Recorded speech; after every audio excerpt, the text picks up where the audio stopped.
On the 8th of May, tragedy struck the Mahlangeni section of the Kruger National Park.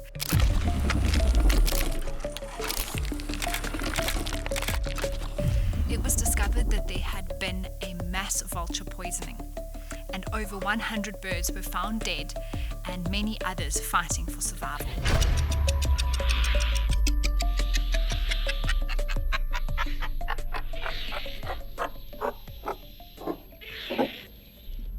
So in this instance, it was one of the most severe wildlife poisoning events we've seen for quite a long time, especially in eastern South Africa. So for this specific incident, an elephant carcass was actually poisoned and left up in the northeastern section of Mahlangeni in the Kruger National Park. Obviously, with it being there for a couple of days, the number of birds that arrived on this carcass was catastrophic, the numbers that were affected. When you are responding to a poison event like that, that's actually the worst part. You know that every minute counts, and we often have hundreds of kilometers to drive to get to them.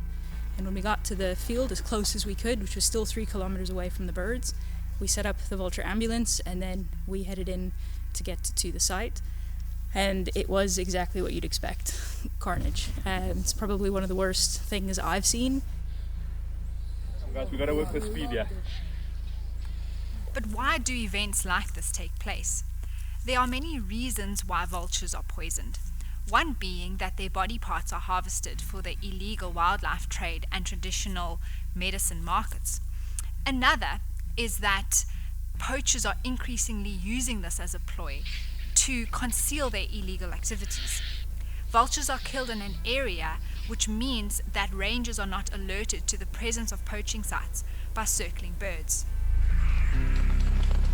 So in terms of the impact on the population as a whole, so the Kruger National Park sustains in the region of 950 to 1,050 pairs of whiteback vultures.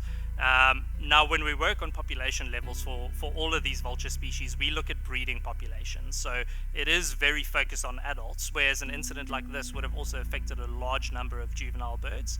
But yeah, it's not unrealistic to assume that it's about 5% of the population was affected in one go, quite comfortably.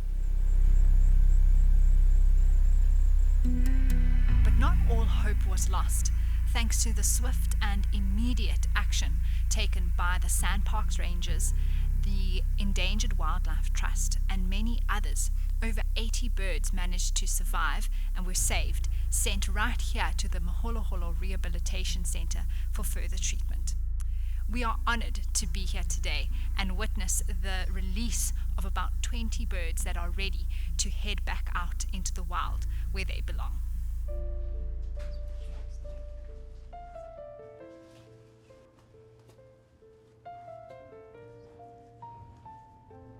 They get their rings put on, so that if anybody sees them in the future again, or God forbid they get found at another incident or somewhere else, we can track who that bird is. And then some of the birds also get fitted with a tracker that allows us to keep an eye on their movements, and they can then give us a lot of really useful information as well. We try and only do older birds with that.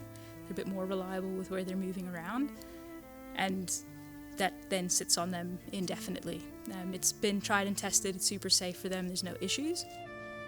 We're very fortunate in terms of the workload having been split amongst a lot of people on the day, and a very efficient plan being put in place. So although the day was quite hectic and the work has not really stopped in terms of the rehab of those animals, it does show what can be done if multiple organizations collaborate and just work in an efficient and effective way. So yes, it's a very sad day in many ways for vulture conservation, but also quite an encouraging day to look at what the possibilities are as this sort of work expands.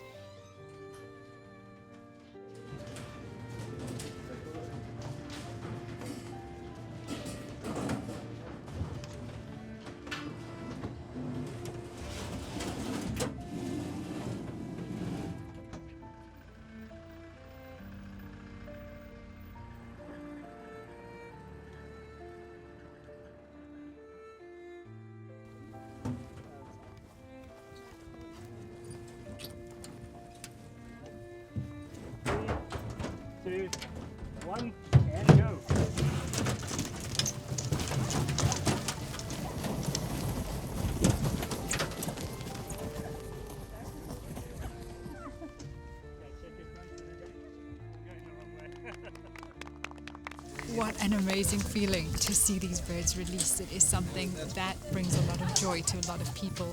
There are so many passionate people here who have dedicated so much time to getting these birds healthy again.